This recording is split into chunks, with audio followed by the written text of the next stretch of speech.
Okay, and this is just off the cuff, and I'm going to request and invite all my panelists today to join in this conversation. Ambassador Deepak Vora is with us, Hindul Singh Gupta is with us, Feroz Bakht Ahmed joining us, Sharad Kohli joining us, and Gautam Mukherjee all joining us. All of them familiar faces on NewsX. I appreciate all of you taking out time to have this rather abstract conversation. I know there's a massive political debate who inaugurates Parliament. I promise you we'll get to that later. This is about ideas. Well said. And there's this premise I'm just putting forth, and I'll come back to you, sir. It's just let's think, because we in our own part, in our own small ways, have to be part of this story. And it's a lucky opportunity to be here at this point of time to witness this take place. Sharad Kohli is with us. Sharad ji, how do we now resonate this across the globe, across the country, across the globe, as the Loktantrik, democratic Vishwaguru? Well, thank you so much, Rishabh, and glad to be part of this wonderful debate and a wonderful prelude, I would say, to the great occasion that we are heading for. Two things. I mean, I saw 5 of your grand ideas, beautiful ideas, I must say, out of the box. I can maybe add the 6th one when it comes to the physical form or installing a physical symbol at the building of the Parliament, which could be that you could probably create small miniatures of the assemblies around the state and create a separate space there where all the assemblies of the states could be there in a miniature form. That's my physical idea that I can probably add to your 5 ideas. But you know, I would like to add another idea. I mean, I'm not sure you like to call this out of box, because the Parliament building is going to be new, Rishabh. But the note or the spirit in which it is starting, you spoke about, you briefly touched upon that. It doesn't seem to be sounding of a perfect parliamentary democracy. So I would want an oath book on the big wall of this hall, of this Parliament, where all the political parties, as of today, of course, we may have more political parties in future, some of these might disappear, whatever be the case, but as of the date of inauguration, Rishabh, I want all of them to sign an oath that this would be projected as world's most beautiful and largest democracy. The ethos that we represent, the principles that we represent, the philosophy that we represent, that should come in action as well. So what I would ideally want, since you are creating and not just an ideation, but also an ideal situation, I would want all political parties, especially 19 of them who have been very vociferous about, which you're going to touch upon later, let me not bring it right now. I would want them to sign an oath book that they would allow this new temple of democracy to work in its spirit. They would not disrupt it. You can protest, you can have your voice, you can have a difference of opinion, you may have a complaint about something, but you will not allow this temple of democracy many of the politicians want to miss the moment. They don't want to be there. Because we are still seeing it through a political lens. I just want you to think about the point that the Congress was the front runner, but we did have other political organizations. The CPI, for example, was founded in 1915, 1920. Rishabh. Yeah. Sharad ji, same thoughts to you before I get Feroz ji into this. This rediscovery of India, to quote a book that was written recently by Lord Meghnad Desai. How do we now, both within ourselves, it has to begin with you and me, then within here, and then spread this mission. You know, yoga is popular all over the world, not because we say so, because it makes sense. It has a benefit. It is of utilitarian use to the human body. Somebody applied science to it thousands of years ago. There is Indian, you know, we're talking about the Singol, now we're talking about Tamil language, we're talking about Tamil movies. Things are changing rapidly within this country. How do we embody our definition of who we are and where we come from?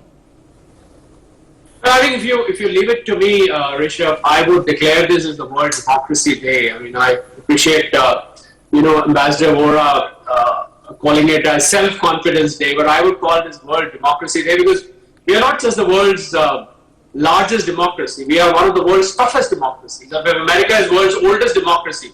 Well, to manage 33 crore people and to manage 143 crore people through democracy, I thought it puts us much ahead of America for that matter. So I think what I would suggest that starting from 28th May, a declaration should be made, Rishabh, where studying the constitution and the democratic structure of our country, the Ganatantric structure which you're saying, the Loktantric structure of our country, this should be incorporated in school education. Right now it is there only law courses. You know, you have these law university courses where constitution is not the subject. I'm a lawyer as well, and I'm sure there must be a few others sitting in our panel. But if you simplify this and put this at the school level, so this is what happens, Rishabh. When the children grow up, they have already learned the tricks of constitution. They know what somebody has to say. They know what misgovernance is. They know what disobedience is. They know what moral values are, not just human moral values, but constitutional moral values. So my suggestion is, starting from 28th of May, please, for God's sake, introduce constitution, some parts, some traces of constitution, mandatorily across the country, in all schools, Rishabh. That's my take. And well, some traces are taught, but not to the measure that you are saying. And I would take it a step further. What was not taught? The fact that India is a democracy and we are what the preamble says, and yes, we all memorized it in school. The logic of what, that the evolution of this process happened in a different part of the world, and we copied it. Okay, that's the fundamental teaching. The evolution of this process of governance in India, that's what's not taught. The evolution of India over 2,500 years, that even within kingly states, and all of the world were under kingly states up until the 18th century, that this evolutionary process was absent in India, didn't exist. Now today, if you go down, there was a riot happening the other day in Bihar, in Sasaram. Sasaram is the birthplace of Sheshasur. If you go to Bengal, you still have the north and south Paraganas, which he created as a governance system. Within a few years, he built the highways and brought in evolutionary governance in this country. So the process was not absent in India; it very much existed within India. The movement for rights, the movement for what demands that we put forth, and much of modern 20th century history in the movements of rights of colonized people emanated here in India. There is a requirement for a rediscovery of India. I'm going to get Hindol to write part 2 of the book and get the foreword by Lord Meghnad Desai. But let me, okay, Dr. Kohli, same quick closing thoughts from you. That the moment will come and we will have our political divisions here in India. You know they're going to happen whether we like it or not. There will be those things. But when this day goes down in history, what is the point that it represents? Because it is not the point of independence from British rule. It's not the point of some constitutional structure which has been changed. It's, in the end, it's just another building. So what does it represent?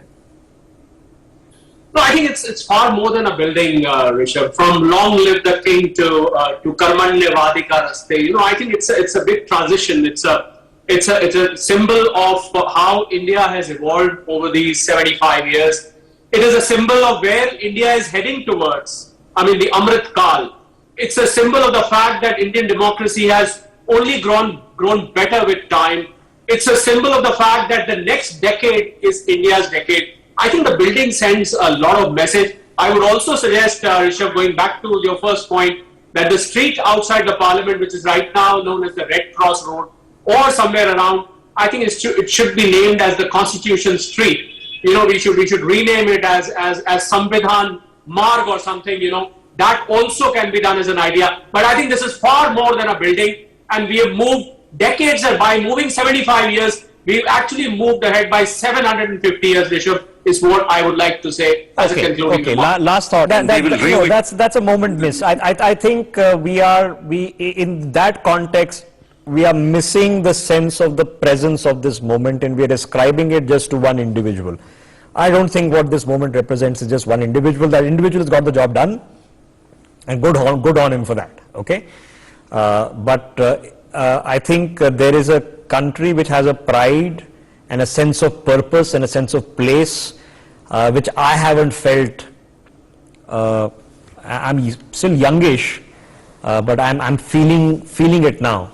There is an energy which is completely different and is Is Narendra Modi both a beneficiary and a contributor to that energy? Maybe.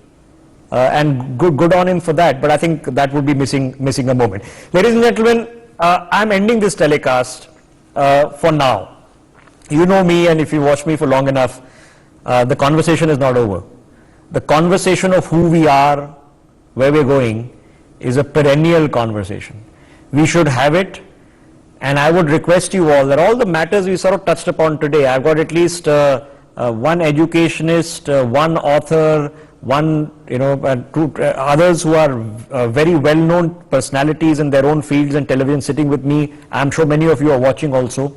Take on these thoughts.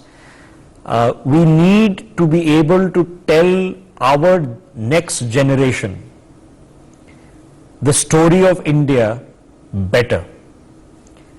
I've had the privilege of a very good education, and I don't still understand the story of India to the level I wish I did.